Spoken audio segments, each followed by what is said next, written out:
Morning বন্ধুরা, আজকে সকাল সকাল চলে এলাম তোমাদের পাশে। আবার নতুন ভাবে কিছু দেখার নাই। আমাদের সকালটা শুরুआत হয় जिम और जिम सेंटर बॉडी बिल्डर থেকে। ये तो हमारा ठेकेदार अभी हाथ चल जाता है, घुमा के चला जाता है। हम लोग का काम चालू हो गया। देखो अभी जो हम लोग ये काम कर रहा है ना, कोई 2 दिन का हलवा नहीं। বন্ধুরা আপনারা দেখতে পাচ্ছেন এখন আমি জেড ওয়ারটি সোজা করছি, কারণ এর উপরে বোর্ডটা রাখা হবে, তার জন্য আমি সিধা করছি। আর আমি মনে মনে বলছি কি এই মালটা লাই সবথেকে বেস্ট। যেহেতু আগের ভিডিও গুলাতে আমরা এই সব জেড ওয়ার ব্যবহার করিনি, সেগুলো প্লাইয়ের অ্যাঙ্গেলের বোর্ড ছিল, আর তার জন্য তাই আমরা এইগুলো জিনিস ব্যবহার করিনি। আমরা এখন লোহার অ্যাঙ্গেলের বোর্ডে এখন এইগুলো যাক, ও কথা সব থাক। কারণ এখানে আমি যেগুলো দেখতে পাচ্ছেন এখন মোবিল লাগানো হচ্ছে বোর্ডে। মোবিল লাগানোর পরে এখন বোর্ডগুলো উপরে উঠাবো। উপরে উঠার আগে যেহেতু বোর্ডগুলো আমরাকে ভালোভাবে ঝেড়ে নিতে হবে। ঝেড়ে নেওয়ার পরে আমরাকে দেখতে পাচ্ছেন এখন কামগুলো করছি, আগে আগে সবকিছু ঠিকঠাক করছি। যেই হতো 1.5 কুইন্টাল ওজন একটা বোর্ডের, তারপরেও আমরা 3 জন মিলে উঠাচ্ছি। যেহেতু আমরা 4 জন মিলে একটা বোর্ড উঠাই, তারপরেও একজন এদিক ওদিক করে ঘুরে বেড়ায়, তার জন্য আমরা 3 জন মিলে উঠালাম বোর্ডটা। তারপরে আপনারা তো দেখতে পাচ্ছেন বোর্ডটা আমরা 3 জন মিলে উঠিয়ে দিলাম। বোর্ডটা উঠার পরে আমাদের কাজ থাকে রুলস বাই রুলস। একজন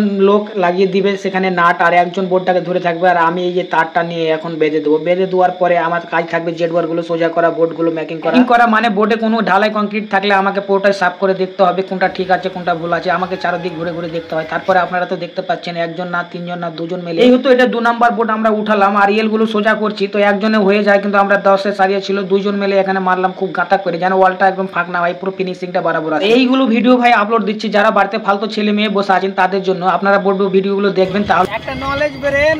এই মালটা ছোটটা থাকলে এখানে যা ধরে ইনি করবে, এটা করতে হবে না। টায়ার রড পাইপ ধরে দিলে বড়ের পরে করবে এই ব্যান্ড হয়ে যাবে। ব্যান্ড একটা সরু আইডিয়া করে দিয়ে দিলে আস্তে আস্তে আস্তে ছেড়ে দিলে বা আলো দিলে বসো যত বসবে বসো।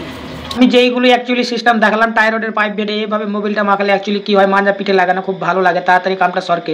পরে আমি তোমাদেরকে যেটা ভিডিও এখন দেখাচ্ছি, এই ভিডিওটা একদিকে ওয়াল লাগা কমপ্লিট হয়ে গেছে। এদিকে দেখো বোর্ডে একটা বোর্ড খাড়ো করে দিয়েছে, তারপরে দেখেন 4-5টা বোর্ড অলরেডি লাগা হয়ে গেছে। তারপরে আমাদের কিছুটা তেল কমে গেছে। যেহেতু আমাদের কাছে কোনো কিছু সামান ছিল নাকি বোতলের ভিতরে পানি ভরে, তাই টায়ার রডের পাইপের ভিতরে লোক ভরে, কারণ টেকনোলজি বেরেন লাগিয়ে পানিটা আমরা মিশাল করলাম মোবিলের সাথে। অল্প টোকা ছিল, আর তার বোতলের ভিতরে উংলি ভরে ঝুঁকে আবার বোর্ডে মিশাল করে আমরা তেলটা লাগিয়ে। আমাদের কাছে পুরাতন মোবিলটা শেষ হয়ে যাওয়ার পরে নতুন কিছুটা মোবিল ছিল, সেটা আমরা ইউজ করলাম পানি মিশাল করে। আমাদের জাহাঙ্গীর দা ফাটাফাট কাজ করার জন্য এখানে হাত দিয়ে তিনি টাচ আপ ও গাঁজা, যেটা বাংলা ভাষায় আমরা বলি, সেটা সাজিয়ে দিল একদম পুরো ক্লিয়ারিং। হ্যাঁ, ভিডিও শেষ করার আগে এখানে আপনারা কি দেখতে পাচ্ছেন কমেন্টে ফাটাফাট আমাদেরকে জানিয়ে দেবেন।